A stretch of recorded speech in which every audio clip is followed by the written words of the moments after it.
Find the derivative of g of x equals sine squared of tangent x. G of x here is a trig function, sine squared of tangent x.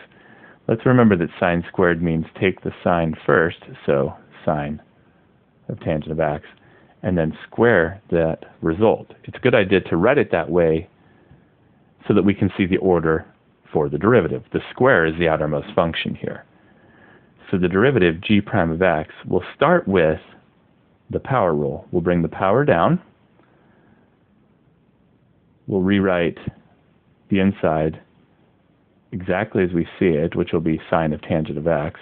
We'll subtract 1 from the power, and now we multiply by the derivative of the inside. Well, the inside is a sine of tangent of x. The derivative of that will start with the outer function. The derivative of sine is cosine. Leave its inside alone. And then we multiply by the derivative of that inside, which will give us the secant squared of x.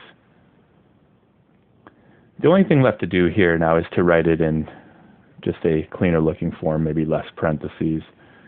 So g prime of x will be, I'll write the 2 first, the smallest trig function, which will be the secant squared of x. Then I have a sine of tangent x, and I have a cosine of tangent x. So there's our derivative g prime of x. There is an optional way to write this because we do have a 2,